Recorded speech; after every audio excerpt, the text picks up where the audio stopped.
నమస్తే. ఈ మధ్యకాలంలో జరుగుతున్నటువంటి పరిణామాలను మనం కాస్త లోతుగా, నిశితంగా పరిశీలిస్తే ఆంధ్రప్రదేశ్ రాజకీయాల్లో ఏదో ఒక పెద్ద మార్పు జరగబోతుంది అనేటువంటి సందేహం కలుగుతా ఉంది. ఈ పరిణామాలు ఏంటి అని ఒక్కొక్కటిగా మనం పరిశీలిద్దాం. ఒకటి, ఈ మధ్యన హఠాత్తుగా నారా లోకేష్ గారిని ఉప ముఖ్యమంత్రిగా తీసుకోవాలని తెలుగుదేశం పార్టీలో డిమాండ్ పెరిగింది. ఆ డిమాండ్ ఏంటంటే బహిరంగంగానే చేస్తున్నారు. తెలుగుదేశం పార్టీలో ఉన్నటువంటి నాయకులు నారా లోకేష్ గారు చాలా గొప్పవారని, యువగళం ద్వారా నారా లోకేష్ గారు ఆంధ్ర రాష్ట్రం అంతా కూడా చాలా కష్టపడి పనిచేశారని, అందువలనే తెలుగుదేశం పార్టీ అధికారంలోకి వచ్చిందని, అందువల్ల నారా లోకేష్ గారిని ఉప ముఖ్యమంత్రిగా తీసుకోవలసినటువంటి అవసరం ఉన్నది అని చాలామంది నాయకులు, ప్రముఖ నాయకులే తెలుగుదేశం పార్టీలో ఉన్నవారు డిమాండ్ చేస్తున్నారు. నాకు అర్థం కాల. తీసుకోదలుచుకుంటే ఎప్పుడైనా తీసుకోవచ్చు. నారా చంద్రబాబు నాయుడు గారి ఇష్టం అది. ఆయన డిస్కషన్కి సంబంధించినటువంటి అంశం. ఆయన మంత్రివర్గంలోకి తీసుకున్నారు. అసలు శాసనసభ్యుడు కాకుండానే మంత్రివర్గంలోకి తీసుకునేటటువంటి స్వేచ్ఛ ఆయన ఇంతకుముందు ఆ స్వేచ్ఛను ఉపయోగించారు. అయితే ఇవాళ ఎందుకు ఈ డిమాండ్ రావాలి? డిమాండ్ లేకుండానే చేసుకోవచ్చు కదా అంటే, ఈ డిమాండ్ ప్రారంభమైంది ఆయన కుటుంబంలో. ఏంటంటే ఆయన కుటుంబంలో ప్రారంభమైంది, ఆయన అసలు ముఖ్యమంత్రిగా చేయాలనేది ఆయన కుటుంబ సభ్యుల అభిప్రాయం. ఎందుకంటే చంద్రబాబు నాయుడు గారు వృద్ధులైపోయారు. ఆయన 74 సంవత్సరాల వృద్ధులు కాబట్టి ఎక్కువ కాలం ఆయన రాజకీయాల్లో ఉండటం కంటే ఆయన వారసుడిగా ఆయన కుమారుడైనటువంటి లోకేష్ గారిని ముఖ్యమంత్రిగా ఇప్పుడే చేసేస్తే బాగుంటుందని ఒక అభిప్రాయం కూడా ఉంది. కానీ ఆయన ఇప్పుడే ముఖ్యమంత్రిగా ఆయన్ని చేస్తే కూటమిలో చాలా విభేదాలు వచ్చి కూటమి కూలిపోతుందని భయపడుతున్నారు. అయినా ఉప ముఖ్యమంత్రిగా చేర్చుకోవాలనేటువంటి డిమాండ్ బయలుదేరింది. ఈ డిమాండ్ని పక్కన పెడదాం. ఒక అంశం ఏంటంటే, ఉప ముఖ్యమంత్రిగా నారా లోకేష్ గారిని చేర్చుకోవాలి అంటే పవన్ కళ్యాణ్ గారి స్థానంలో ఆయన కూడా అదే స్థానాన్ని ఇవ్వాలి అనేటువంటి ఒక డిమాండ్ తెలుగుదేశంలో వచ్చింది. రెండో అంశం, కొన్ని రోజుల క్రితం మనం చూసినట్లయితే రాజ్యసభ సభ్యుల్ని ఎన్నుకునేటప్పుడు మన నాగబాబు గారిని రాజ్యసభ సభ్యులుగా చేస్తారని అందరూ ఊహిస్తే, నాగబాబు గారిని రాజ్యసభ సభ్యులుగా కాకుండా ఆయన్ని రాష్ట్ర మంత్రివర్గంలోకి తీసుకుంటాము అని ఒక లిఖితపూర్వకమైనటువంటి ప్రకటన నారా చంద్రబాబు నాయుడు గారు చేశారు.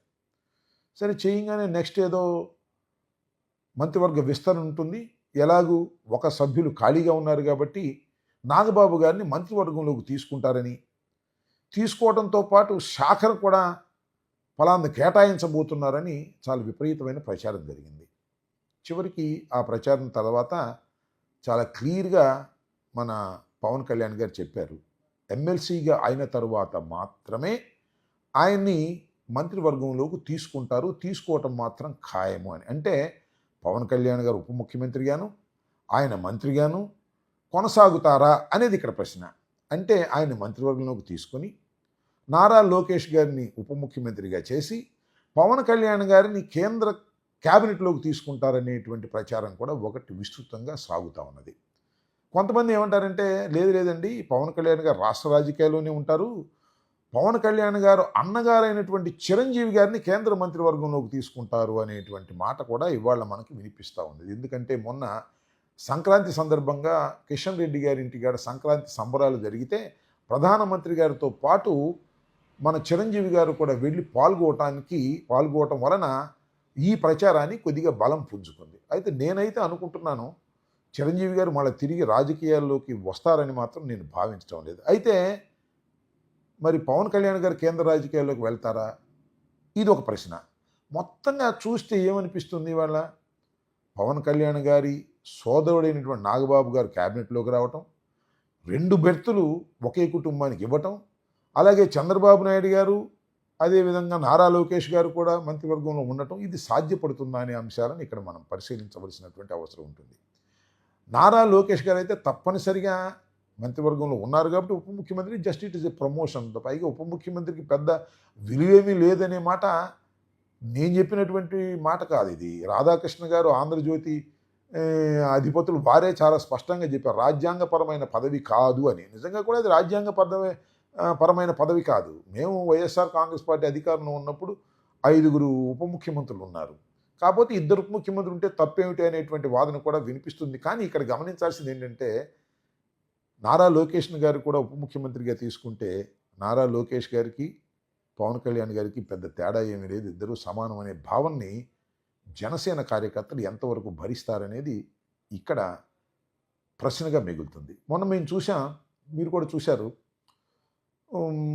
మన ప్రధానమంత్రి గారు విశాఖపట్నం వచ్చినప్పుడు వెనకాల బ్యానర్లో చంద్రబాబు నాయుడు గారు, మరొక పక్కన ఉప ముఖ్యమంత్రి గారు, ఈ పక్కన మళ్ళా నారా లోకేష్ గారు ఉన్నారు, మధ్యనేమో మన ప్రధానమంత్రి గారు. అంటే నారా లోకేష్ గారికి పవన్ కళ్యాణ్ గారికి ఇచ్చినంత ప్రాధాన్యత మరి బ్యానర్లు ఇస్తున్నటువంటి అంశం మనం చూసినప్పుడు, నారా లోకేష్ కాబోయే ముఖ్యమంత్రి అని ఒక వాదన, కాబోయే ఉప ముఖ్యమంత్రిని ఒక వాదన వినిపిస్తున్నాయి. మొత్తంగా ఈ పరిణామాలన్నింటినీ మనం గమనించినట్లయితే ఏదో ఒక మార్పు ఈ రాష్ట్రంలో జరగబోతుంది అని.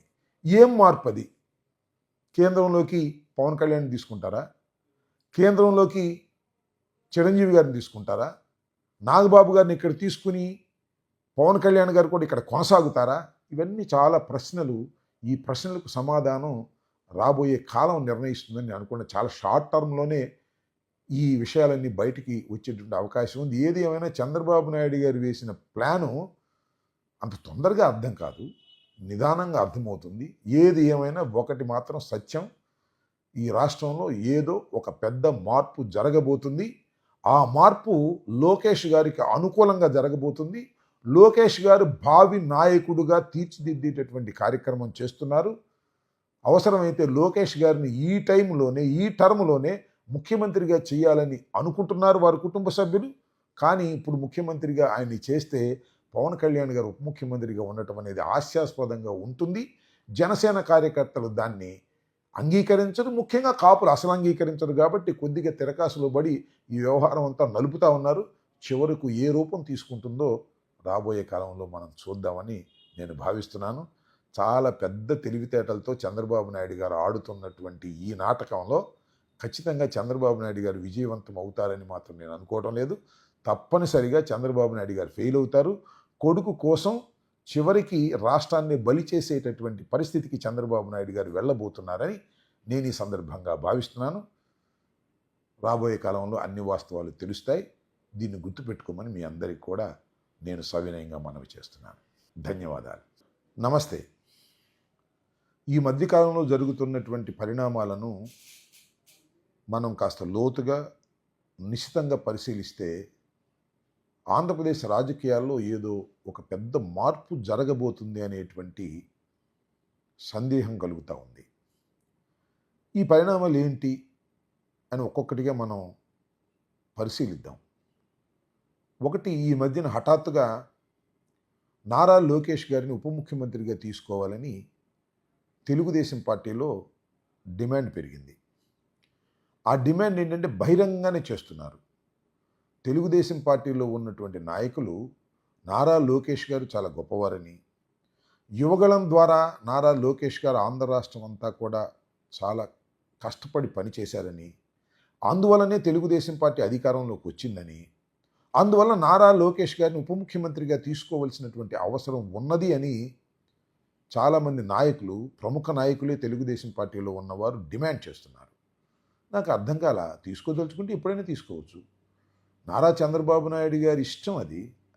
ఆయన డిస్కషన్కి సంబంధించినటువంటి అంశం ఆయన మంత్రివర్గంలోకి తీసుకున్నారు.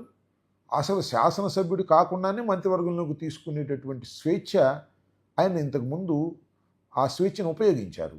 అయితే ఇవాళ ఎందుకు ఈ డిమాండ్ రావాలి? డిమాండ్ లేకుండానే చేసుకోవచ్చు కదా అంటే, ఈ డిమాండ్ ప్రారంభమైంది ఆయన కుటుంబంలో. ఏంటంటే ఆయన కుటుంబంలో ప్రారంభమైంది, ఆయన అసలు ముఖ్యమంత్రిగా చేయాలనేది ఆయన కుటుంబ సభ్యుల అభిప్రాయం. ఎందుకంటే చంద్రబాబు నాయుడు గారు వృద్ధులైపోయారు. ఆయన 74 సంవత్సరాల వృద్ధులు కాబట్టి ఎక్కువ కాలం ఆయన రాజకీయాల్లో ఉండటం కంటే ఆయన వారసుడిగా ఆయన కుమారుడైనటువంటి లోకేష్ గారిని ముఖ్యమంత్రిగా ఇప్పుడే చేసేస్తే బాగుంటుందని ఒక అభిప్రాయం కూడా ఉంది. కానీ ఆయన ఇప్పుడే ముఖ్యమంత్రిగా ఆయన చేస్తే కూటమిలో చాలా విభేదాలు వచ్చి కూటమి కూలిపోతుందని భయపడుతున్నారు. అయినా ఉప ముఖ్యమంత్రిగా చేర్చుకోవాలనేటువంటి డిమాండ్ బయలుదేరింది. ఈ డిమాండ్‌ని పక్కన పెడదాం. ఒక అంశం ఏంటంటే ఉప ముఖ్యమంత్రిగా నారా లోకేష్ గారిని చేర్చుకోవాలి. అంటే పవన్ కళ్యాణ్ గారి స్థానంలో ఆయన కూడా అదే స్థానాన్ని ఇవ్వాలి అనేటువంటి ఒక డిమాండ్ తెలుగుదేశంలో వచ్చింది.